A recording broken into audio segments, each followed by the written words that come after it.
I kept my face entirely expressionless, nodding once as if this was all part of my grand evil design. But inside, I was absolutely beaming. I was raising the most terrifying woman in the financial sector, and I could not have been prouder.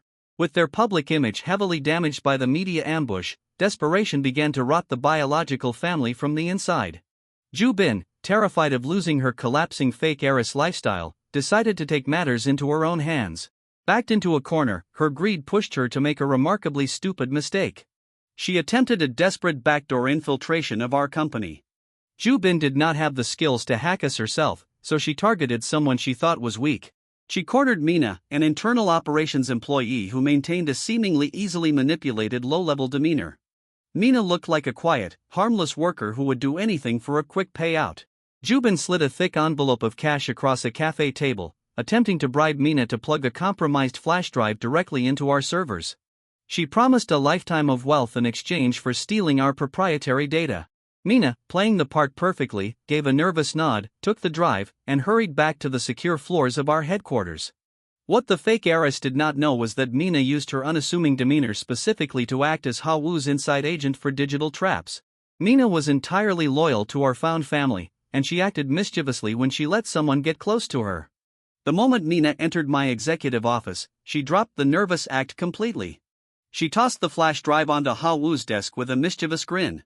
She actually bought it, Mina laughed, leaning against the doorframe. She thinks I'm going to upload her little virus.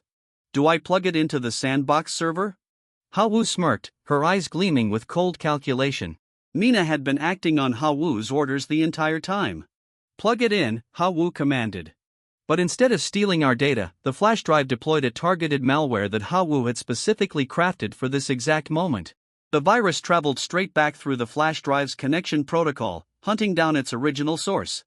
Later that evening, Ju Bin returned to the biological family's mansion, waiting eagerly to receive the stolen data that would save her status. She opened her laptop and unlocked her phone, expecting a triumphant victory. Instead, every screen she owned flashed a blinding red. The targeted malware executed its mission flawlessly. Ju Bin found herself permanently locked out of every single one of her luxury bank accounts. Her exclusive credit cards were frozen, her digital wallets were locked, and her private credentials were scrambled. As she frantically hammered on her keyboard, a mocking digital message popped up simultaneously on her phone and her laptop. Better luck next time, sister. Try not to drop your credit cards. Ju Bin screamed, hurling her useless phone across her expensive bedroom. She was a manipulator who relied entirely on stolen wealth to maintain her facade. And in one swift move, my corporate weapon had severed her lifeline completely. The biological family was running out of options, and my absolute dominance over them was becoming undeniable. The biological father was a man who believed his wealth made him invincible. He was used to relying on dirty politics and brute financial force to get whatever he wanted. With his public image damaged from the media ambush, he decided to strike back using his remaining high society and political connections. He foolishly believed he could back me into a corner and force my hand. I was sitting in my executive office reviewing quarterly reports when the heavy oak door swung open. The biological father marched in without an appointment, radiating absolute arrogance. He did not bring his bodyguards this time. He believed his political capital was all the armor he needed. He planted both hands firmly on my polished mahogany desk, leaning forward to issue his grand ultimatum.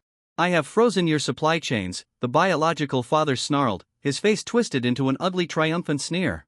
Every major distributor, every shipping lane, and every warehouse contract. My allies have locked you out completely.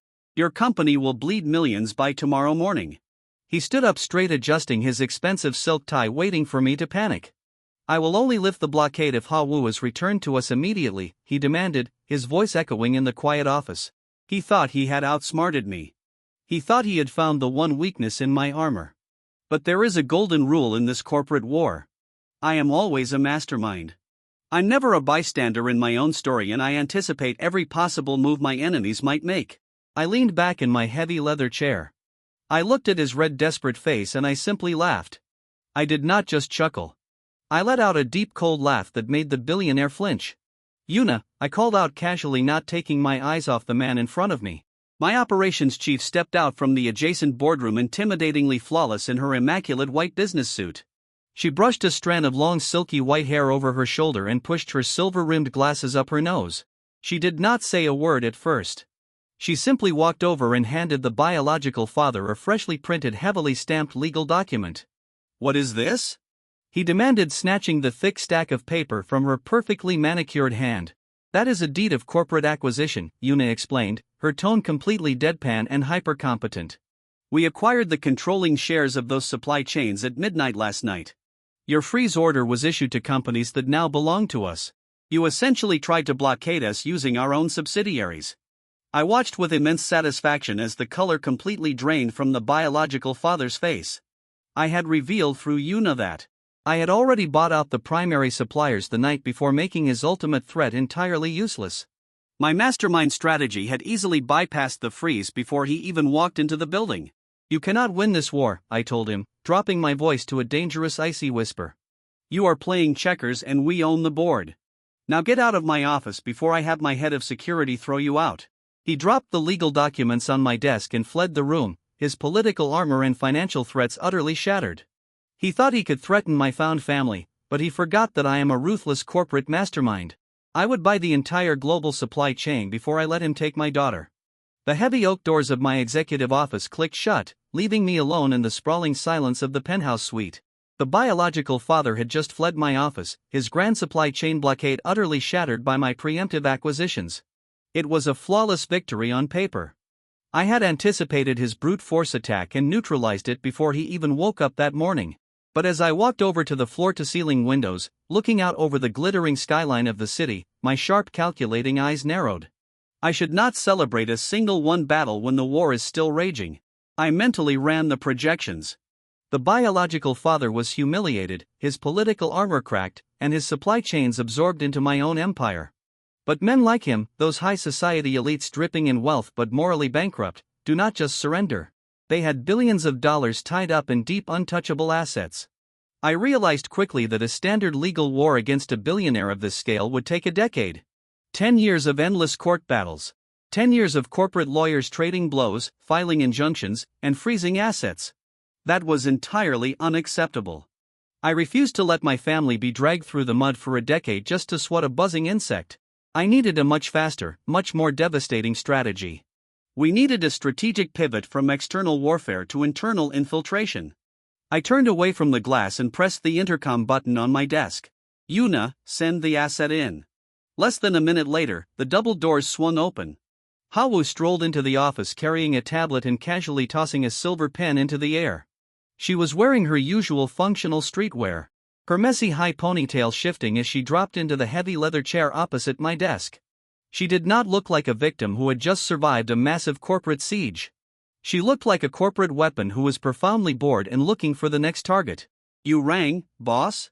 Hawu asked, her expressive bright eyes gleaming with mischievous energy. "Are we shorting the remaining tech stocks or are we buying the street their mansion is built on and evicting them?" I sat down heavily in my executive chair, steepling my fingers. "Neither. Bankrupting them from the outside leaves too much of a mess for the lawyers. They threw you away to protect their empire 10 years ago. I do not just want to break their empire, Hawu. I want you to legally own every single piece of it. But to do that cleanly without spending the next 10 years in federal court, we need an inside man." Hawu caught her pen in midair. She stopped moving entirely. I watched as the gears turned in her brilliant mind. "We operate as a synchronized unit, a general and his top operative. I never have to spell things out for her." Slowly, a mischievous, dangerous smirk spread across her face. She saw right through my villainous exterior and understood the absolute ruthlessness of my strategy. Together, we devised a master plan. "You want me to go back?" Hawu said, her voice dropping to a deadly calm whisper. "You want me to pretend the pressure broke us?" "Exactly," I nodded, keeping my tone perfectly cold and calculating. "I will stay behind to manipulate the external stock market, applying just enough pressure to keep the biological father distracted. Meanwhile, you will live under their roof. You will sit at their dinner table, sleep in their guest room, and systematically destroy them from the inside. They think they are bringing home a helpless pawn they can mold into a puppet. Let us show them what a queen does to a chessboard." Hawu leaned forward, resting her chin on her hands, her eyes burning with excitement. "I love it. I will pack my bags immediately. We will need an audience to make it convincing. The very next morning, we put on the performance of a lifetime. We alerted the press, ensuring that every major news outlet had cameras pointed directly at the entrance of our headquarters. Hawu stood on the polished marble steps with two large luxury suitcases. She was not wearing her sharp blazers or streetwear. Instead, she had dressed in something plain, something that made her look small and defeated. As the cameras flashed, she would pretend the pressure broke us, fake a tearful public surrender, and move back into the biological family's mansion. She wiped away fake tears, hanging her head in perfectly simulated shame, pretending that the sheer pressure of the corporate war had finally broken her spirit. A fleet of black luxury cars pulled up to the curb. The biological family had arrived to claim their prize. The biological father stepped out of his limousine flanked by his arrogant son, Du Bin, and the perpetually manipulative fake heiress, Ju Bin. They looked entirely triumphant, puffing out their chests for the cameras. They honestly believed they had won. The biological father looked up at me where I stood at the top of the stairs. I made sure to look grim, my perpetually tired aura playing the part of a defeated man perfectly. He sneered, a disgusting look of victory on his face, as his bodyguards loaded Hawu's bags into the trunk. Jubin stepped forward, placing a comforting, entirely fake hand on Hawu's shoulder. "Welcome home, sister. The nightmare is over." Hawu sniffled, playing her part flawlessly, and let herself be guided into the back of the limousine. As the luxury convoy drove away, taking my daughter back into enemy territory, the reporters shouted questions at me. I ignored them all. I turned and walked back into my headquarters, adjusting the cuffs of my unbranded dark suit. I stayed behind to manipulate the external stock market from my penthouse. They thought they had finally defeated me. They thought they had reclaimed their lost daughter and secured their empire. They had absolutely no idea they had just opened their heavy iron gates and invited an apex predator directly into their home. The Trojan horse was securely inside the walls, and my ultimate evil victory was completely guaranteed. I could hardly contain my pride. The biological family brought Hawu into their massive, aggressively opulent mansion, genuinely thinking they could mold her into a puppet. They believed that pulling her away from my influence would break her spirit, leaving her as a blank slate they could easily control and parade in front of the media.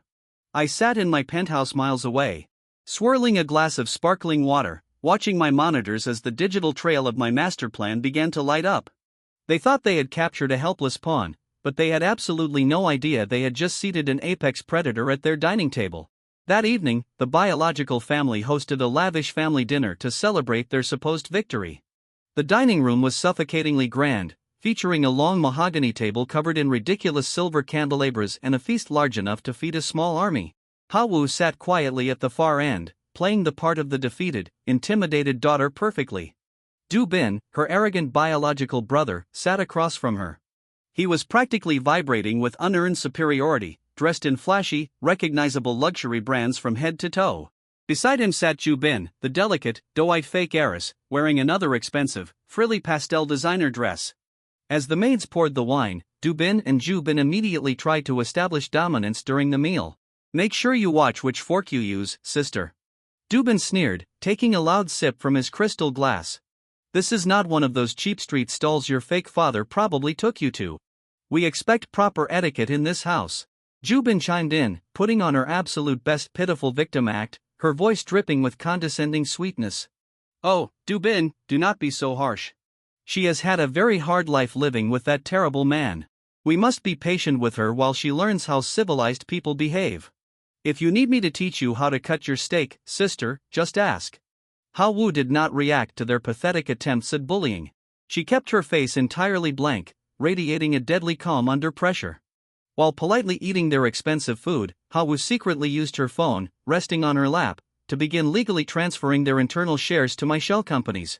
Her thumbs moved with blinding speed and clinical precision. She was bypassing their internal security protocols, exploiting the access she had quietly secured the moment she connected to their home network. Block by block, share by share, she was systematically bleeding the biological family's corporate inheritance dry. I could see the transfers hitting my offshore accounts in real time. My corporate weapon was hollowing them out from the inside, and they were too busy gloating to even notice. However, the execution of the Trojan horse gambit came with its first major risk. Du Bin, hot-headed and deeply insecure, suddenly stopped chewing. He narrowed his eyes, highly suspicious of her completely calm demeanor. She was not crying. She was not intimidated. She was just staring at the glowing screen under the table. "What are you looking at?" Dubin demanded loudly, slamming his fork down on his porcelain plate. "Are you texting that thug you call a father? Give me the phone, now." The biological parents stopped eating and looked over. The tension in the dining room instantly spiked. If Dubin saw the real-time stock transfers on her screen, our entire master plan would collapse right there at the dinner table. He stood up, leaning aggressively across the table, his hand outstretched to snatch the device from her grasp. "Give me the phone, street rat," Dubin shouted, his face turning red. Hao Wu did not panic. She did not flinch. With absolute brilliance, she seamlessly pivoted. In a fraction of a second, her thumb swiped across the screen, closing the stock transfer application and opening a completely different file. She casually lifted the phone and slid it across the smooth mahogany table right into Dubin's waiting hand. "I was just reviewing some household expenses," Hao Wu said, her tone perfectly innocent but laced with a sharp edge. "I wanted to understand the financial standard of my new family." Dubin grabbed the phone and glared at the screen. He was expecting to find messages to me. Instead, Hao Wu was showing him a fabricated, horrifyingly high credit card bill under Dubin's name. Dubin's eyes widened. He relied entirely on his family's wealth, and any threat to his money made him instantly furious. The fabricated bill displayed an absolute fortune spent on luxury handbags, secret international spa trips, and diamond jewelry, all dated within the last 48 hours. $250,000. Dubin screamed, his voice cracking as he whipped his head toward Dubin. "You spent $250,000 on designer bags yesterday while our corporate accounts are supposedly frozen." Dubin dropped her spoon, her doe eyes going wide with genuine panic. Because she was naturally desperate and greedy, the accusation sounded entirely believable. "What? No, I did not buy anything yesterday. Let me see that, you selfish little parasite." Dubin roared, throwing the phone back onto the table. "Dad is fighting a corporate war to save our empire, and you are secretly draining the emergency funds to buy pastel dresses." The biological father slammed his fist on the table, turning his wrath entirely onto the fake heiress. "Dubin, is this true? I told you to freeze your discretionary spending." "It is a lie, she fabricated it." Dubin shrieked, pointing a trembling finger at Hao Wu, her pitiful victim act completely shattering into desperate panic. But she was prone to making stupid mistakes when backed into a corner, and her shrill screaming only made her look more guilty. Hao Wu had successfully deflected suspicion and planted the first massive seed of internal discord. As the biological family completely lost their minds, screaming at each other over the dining table, the internal structure of their household violently began to fracture. Hao Wu quietly picked up her fork, cut a piece of her perfectly cooked steak, and took a polite bite. She did not even look at them. Under the cover of their screaming match, she pulled the phone back toward her, swiped back to the hidden application, and continued transferring another 50,000 shares to my portfolio. My evil plan was executing flawlessly. Paranoia is a disease that naturally infects the corrupt. The biological parents, those high society elites who dripped in wealth but remained morally bankrupt, were entirely consumed by it. Even though they had successfully brought Hao Wu back into their opulent mansion, they did not trust her. They did not trust anyone. Their empire was under siege, their internal funds were mysteriously shrinking, and the screaming match from the previous night's dinner had left the entire household heavily on edge. To secure their domain, the biological parents made a completely predictable move. Still severely paranoid, they secretly hired a highly expensive private investigator to monitor the mansion's entire digital network. They wanted to see every text message, every email, and every hidden transaction occurring under their roof. They thought they were being exceptionally stealthy, setting a sophisticated digital trap for my daughter to fall into. But they forgot that I had raised a flawless corporate weapon. Hao Wu was sitting cross-legged on the plush bed of her guest room, casually sipping a cup of tea, when she noticed a microscopic lag in her secure connection. She detected the private investigator's network sniff immediately.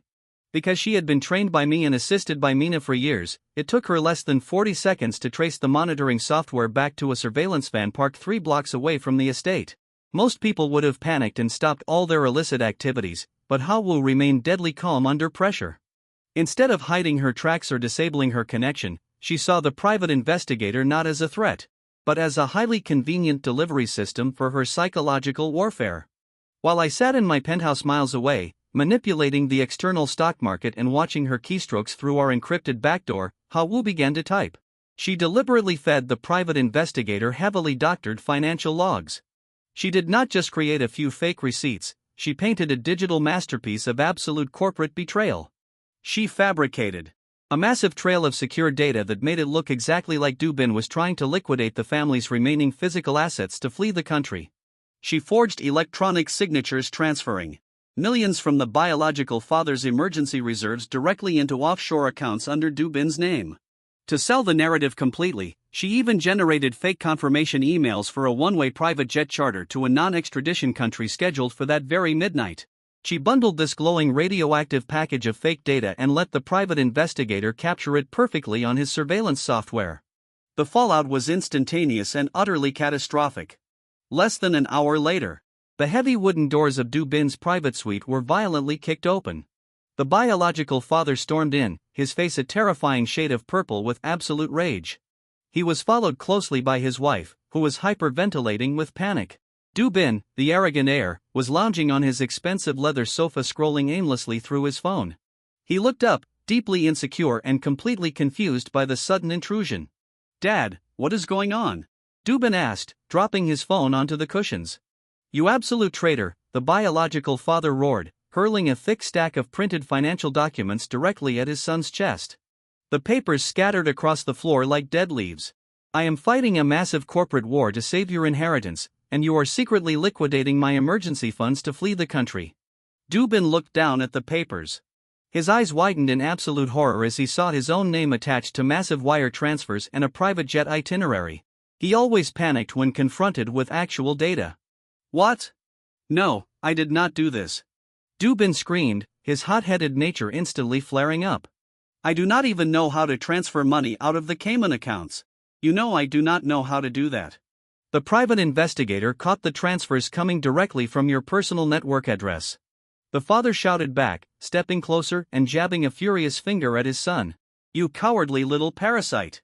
You were going to leave us to go bankrupt while you hid on a tropical beach." The family's internal structure violently collapsed, exactly as Hawu had designed.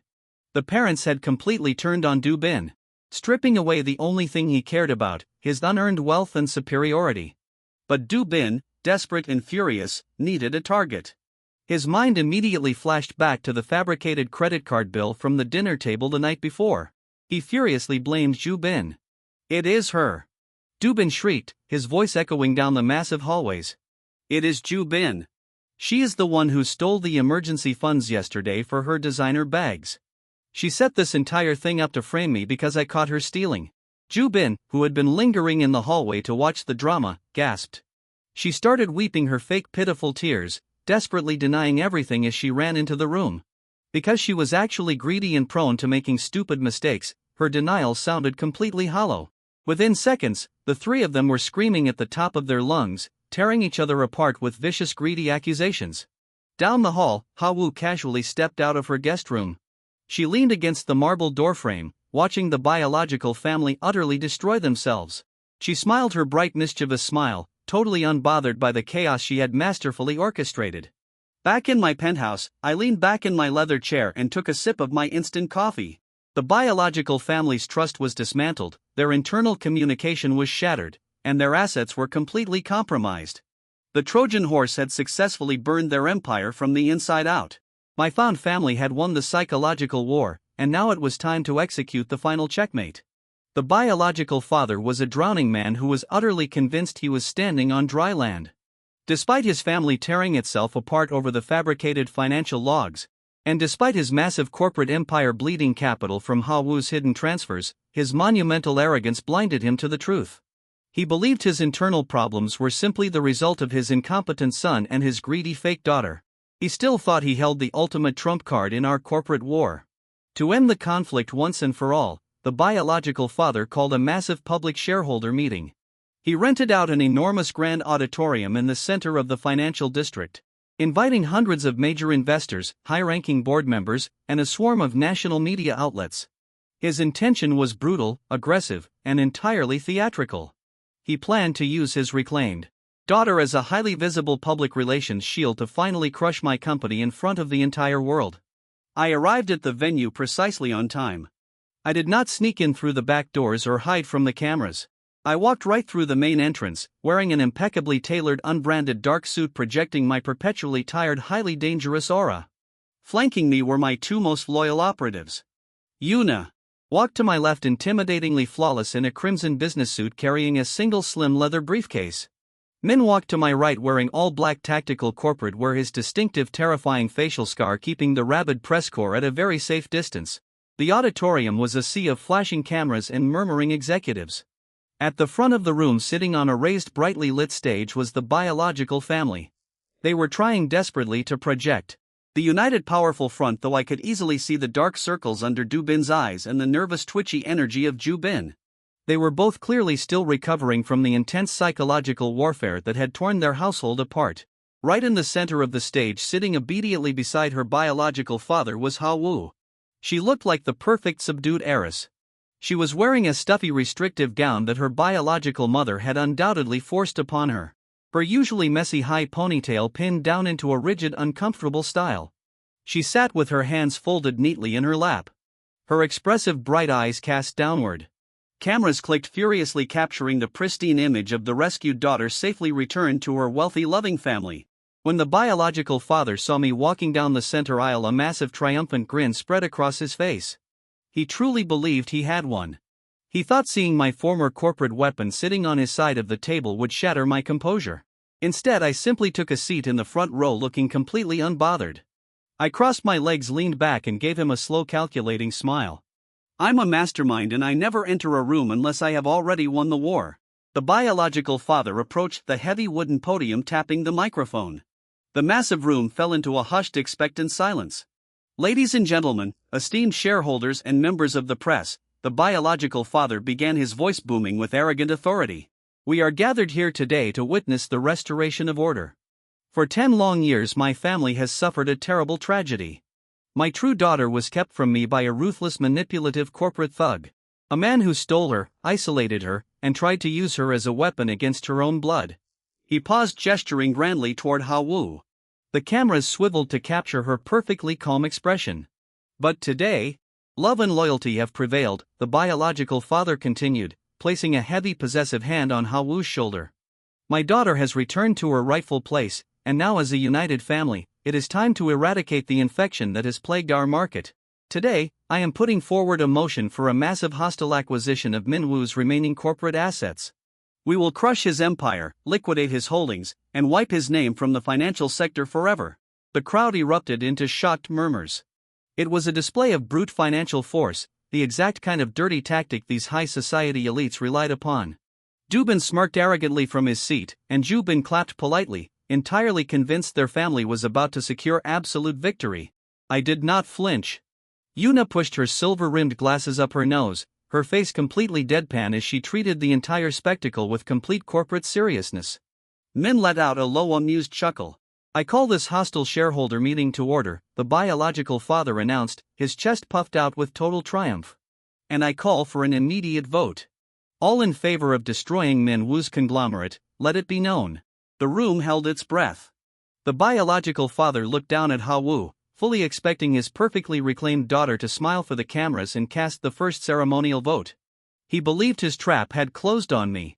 He had absolutely no idea that Ha Wu was sitting there, deadly calm under pressure, simply waiting for our own trap to spring.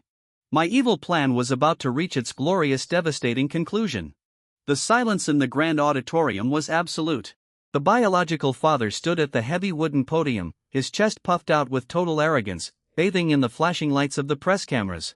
He had just called for the final devastating vote that would supposedly crush my corporate empire and erase my name from the financial sector.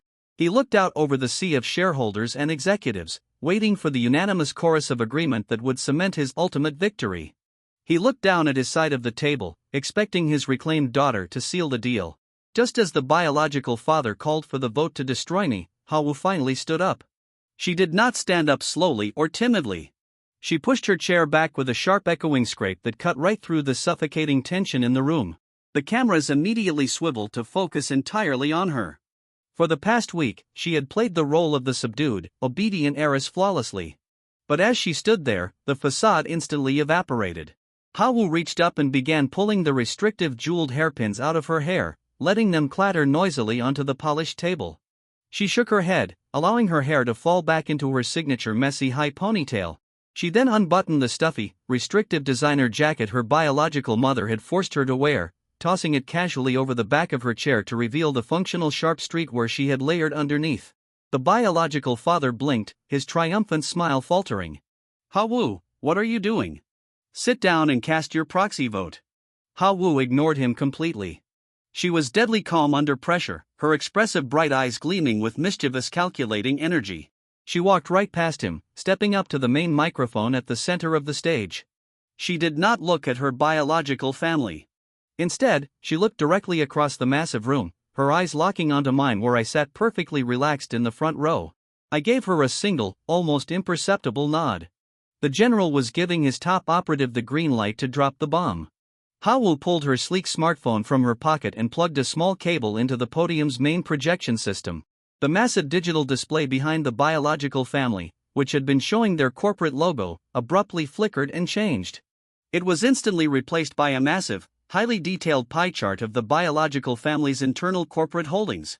"I have a slight correction for the board," Hawu announced, her voice echoing through the massive auditorium with crystal clear authority. "Before we vote on any hostile acquisitions, we need to address a rather glaring administrative error regarding the ownership of this company." The biological father stepped toward her, his face flushing red. "Hawu, turn that screen off immediately. Security, remove her from the microphone." But no one moved. My head of security men simply stood up from his seat in the front row, crossing his massive arms over his chest. His terrifying facial scar and sheer physical presence were more than enough to ensure that the building's rent-a-cop stayed firmly planted against the back walls.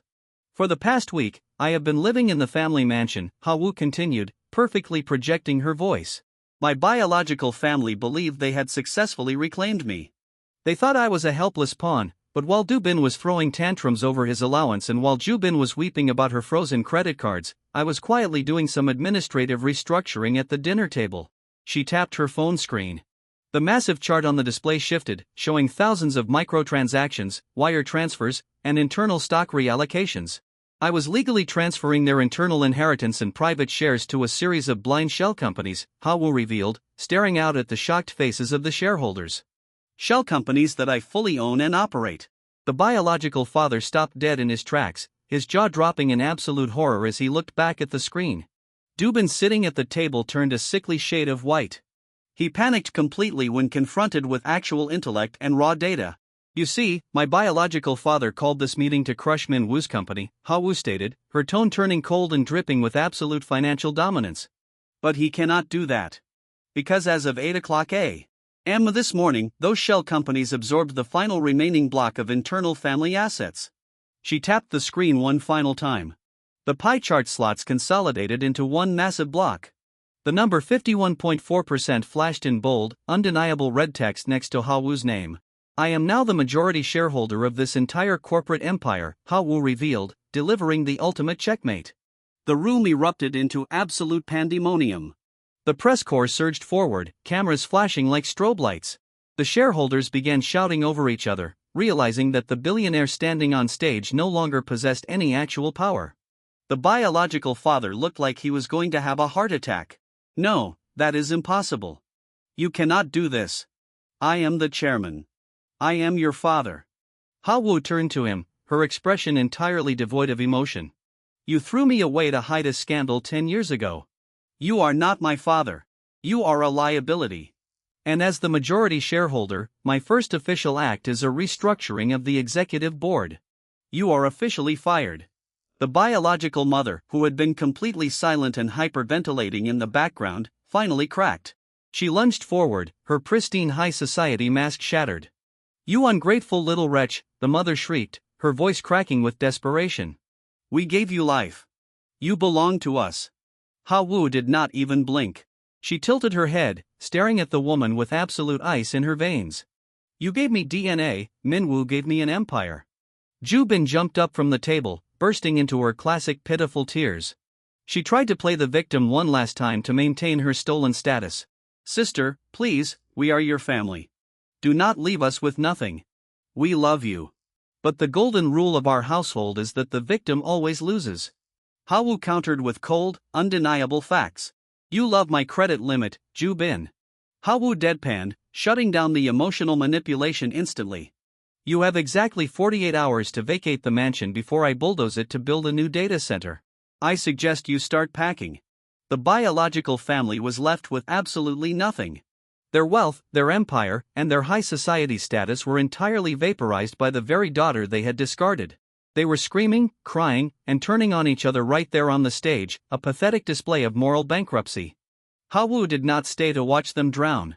She unplugged her phone, turned her back on her biological family, and simply walked off the stage. She discarded them without a second thought. As she walked down the steps, the crowd parted for her like she was royalty. She walked directly up to me, stopping in front of my seat. The mischievous, playful spark returned to her bright eyes. The hostile takeover is complete, boss. Hawu smiled. Can we go home now? I think Min promised to let me win at Mario Kart tonight. Oh, and boss, do you think we can use their bankruptcy filings to build a new paper crown? My old one is getting a little worn out. I stood up, buttoning my unbranded dark suit. I maintained my cold, villainous exterior for the cameras, projecting the terrifying aura of a mastermind who had just flawlessly executed a 10-year revenge plot. Excellent work, operative, I said, my voice deep and intimidating. My evil plan has concluded perfectly. We will requisition the necessary construction materials tonight. But as Yuna handed me my briefcase, treating our total corporate dominance with complete deadpan seriousness, and Min fell into step behind us to shield us from the press, I felt a massive lump form in my throat. I was not a calculating monster. I was just a giant softy, secretly, fiercely protective, and deeply, overwhelmingly proud of my daughter. We walked out of the auditorium together, leaving the biological family in the ashes of their ruined empire. As we approached the executive elevator, Mina was waiting for us, twirling a completely unnecessary but highly intimidating hacker's flash drive with a mischievous smirk. Our entire found family was finally reunited. We returned to our penthouse, proving once and for all that true family is built entirely on loyalty, not blood. I took in the discarded daughter of my biggest corporate rival. My plan was ruthless. Train her, use her as a pawn for my revenge, and then discard her. It was going to be easy. I have no heart for strays. 10 years later, her biological family finally tracked us down at a high-end corporate gala. I was standing in the corner holding a cheap cup of instant coffee. Her biological parents marched in with a dozen bodyguards dripping in designer brands and arrogance. Her father looked me up and down with disgust. Thanks for keeping our true heiress alive. We will take it from here. The fake daughter they had raised in her place, Ju Bin, shrank behind him looking pitifully at Hawu. Sister, Ju Bin said, her voice trembling with fake sweetness. Please do not hate me for taking your place. It breaks my heart to see you living like this, clinging to a man who clearly cannot provide for you. I know you have had a hard, poor life, taking the scraps while I had everything. Ju Bin reached into her glittering designer purse, pulled out a platinum credit card, and held it out like she was feeding a stray dog. Please take this, Ju Bin pleaded. Buy yourself a proper dress, start a little business. I just want you to be happy, sister. Let our parents take you home so you never have to worry about money again. I braced myself waiting for my pawn to leave. Instead, Hawu gave them a weird look, walked right past her billionaire kin and linked her arm with mine, then snatched the coffee right out of my hand. Boss, you put way too much sugar in this again, Hawu said in a mischievous deadpan tone. Also, who are these guys? They are blocking our way to the buffet. Hawu tilted her head, her messy high ponytail shifting as she stared at the platinum card in Ju Bin's trembling hand. A platinum card with a $20,000 limit, that is cute, Ju Bin. Do you get cash back on that or just airline miles? Ju Bin looked confused, her sweet act dropping slightly. What? Do not be ungrateful. It is enough to change your life. Hawu sighed heavily. Yuna, pull up the acquisition file for the venue we are standing in. Yuna, my fiercely flawless operations chief, stepped out from the shadows. She did not miss a single beat. Pushing her silver-rimmed glasses up her nose, she handed Hawu an illuminated tablet. Hawu tapped the screen twice and held it up to the biological parents, ignoring Ju Bin completely. 3 hours ago, I finalized the purchase of the hotel hosting this gala, Hawu stated, her voice cold and strictly professional. Which means you are currently standing in my lobby, And frankly, your daughter's whining is disrupting the ambience I paid $90 million for. Ju Bin's jaw dropped. The platinum card slipped from her fingers and clattered loudly onto the marble floor. Ju Bin's arrogant brother turned a deep shade of purple, choking on his own spit. Their billionaire father looked like he had been struck by lightning. Ha Wu smiled brightly, tightening her grip on my arm. Now, if you will excuse us, my dad wants a crab puff, and if they get cold I will have to fire the catering staff. Have a lovely evening, guests. As we walked away, leaving them frozen in humiliation, I kept my face entirely expressionless. I'm a mastermind. I am a monster. But internally, I had to bite the inside of my cheek to stop myself from grinning. She was an absolute menace, a flawless corporate weapon. My evil plan was working perfectly. 10 years ago, I did not just stumble across my asset. I spent millions tracking a trail of hush money to a miserable, off-the-grid orphanage by the docks. Her biological parents, those high society elites dripping in wealth but morally bankrupt, had thrown Ha Wu away to hide a scandal. They had replaced her with Ju Bin, their delicate, doe-eyed fake heiress. I went to that orphanage to claim their discarded trash. I dragged this feral, glaring 8-year-old into my penthouse. My plan was to forge her into a weapon. I slammed a 500-page corporate law textbook on her desk. Memorize the first chapter by tomorrow, I sneered, giving her my most dangerous glare, or I throw you back to the streets. It was a display of brutal training, but that night I paced outside her door for hours sweating. What if she could not read? What if I had traumatized her? At 2 o'clock in the morning, my cold, villainous exterior completely cracked. I panicked, grabbed a plate of premium Wagyu beef, and kicked her door open, fully prepared to apologize. She was not crying. She was sitting on the floor using the heavy textbook as a mousepad while playing a stock market simulator on my laptop. She looked up, wiped her nose, and smirked. Chapter 1 is outdated, she said. Also, I just shorted your rival's tech stock. You owe me $20. I handed her the Wagyu beef and quietly closed the door, my actual soft-hearted actions betraying my ruthless monologue. Perfect, I whispered to myself, wiping away a proud tear. My evil plan is working. My staff thought I was a cold-blooded mastermind. Yuna, my operations chief, who was intimidatingly flawless with her long, silky white hair and silver-rimmed glasses, treated everything with complete corporate seriousness. Min, my head of security, was a silent ex-mercenary with a terrifying facial scar. I had to keep my new soft-hearted reality a secret from them until the Paper Crown Fortress incident. One night, I was supposed to be preparing for a hostile takeover. Instead, I was in the library lying on the floor helping Ha Wu build a massive fortress out of proprietary financial reports. Suddenly, the heavy double doors swung open. Yuna marched in with a stack of urgent contracts. Min followed close behind, scanning the room for threats. They stopped dead. The scene was disastrous for my reputation. I, the man with a perpetually tired, dangerous aura, was on all fours wearing a ridiculous paper crown. Sir, Yuna said, pushing her silver-rimmed glasses up her nose, the board is waiting, and why is the asset wearing your executive watch as a bracelet? I scrambled up, trying to hide a glue stick behind my back. I cleared my throat, returning to my deepest, most villainous voice. I am auditing her ability to construct complex structures under pressure. It is a test of architectural spatial awareness. Ha Wu did not even look up from the fortress. And the crown, is that a test, too, boss? Yuna stared at me for a long, silent moment. She knew exactly what was going on. Instead of lecturing me, she adjusted her glasses, looked at Min, and nodded toward the door. Understood. Min locked the doors. If anyone from the board approaches, tell them the chairman is busy auditing. Min, despite his terrifying appearance, happily participated in her childhood games. He grinned, leaning against the door. Copy that. Should I bring in some extra building supplies, sir? I think this tower needs a stronger foundation. The years passed and my corporate weapon was forged. The truth of what we had built together did not fully hit me until she was 17. We were at a shareholder dinner and an arrogant older board member decided to make a scene, insulting me and calling Ha Wu a stray. I tightened my grip on my glass, ready to signal Min for physical removal. But before I could move, Ha Wu stepped in front of me. She was wearing a sharp blazer, her messy high ponytail shifting as she stared the man down. Property value is an interesting topic, Director Lee, Ha Wu said, deadly calm under pressure, especially since I was reviewing the shell companies holding your offshore assets this morning. Did your wife know you used the company's pension fund to buy a yacht? The room went dead silent.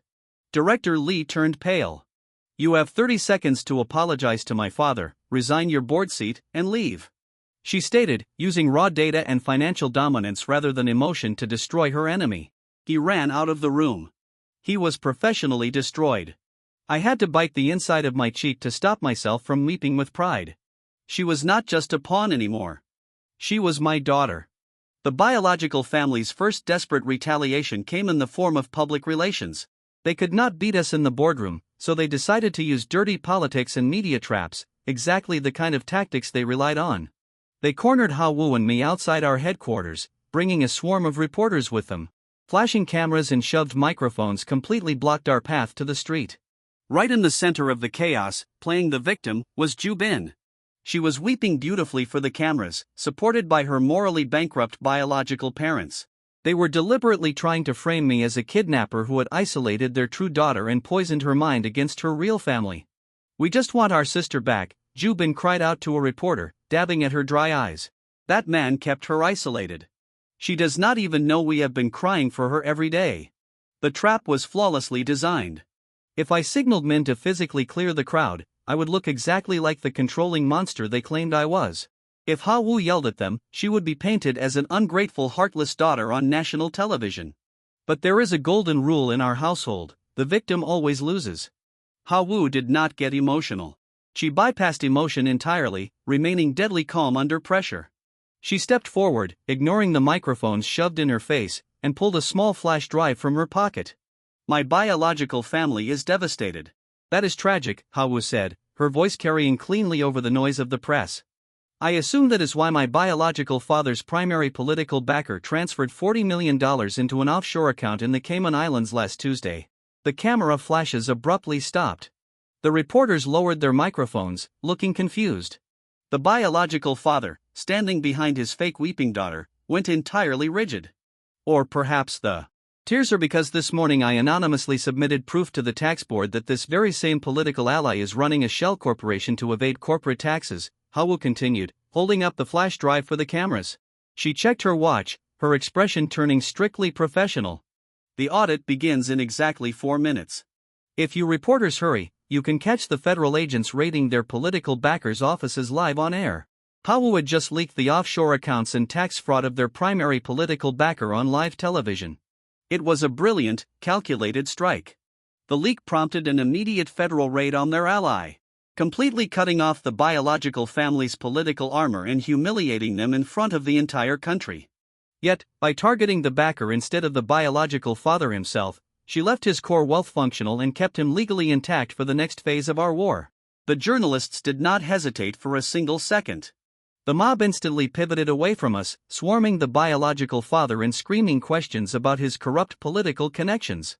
Ju Bin's fake tears dried up instantly as she desperately screamed for their bodyguards to protect them from the cameras. Ha Wu did not even watch them scramble. She turned to me, her mischievous smile returning, and linked her arm through mine. The public relations trap was a good play, boss, she whispered to me as we walked to our car. But they forgot one thing. You did not raise a stray. You raised a corporate weapon.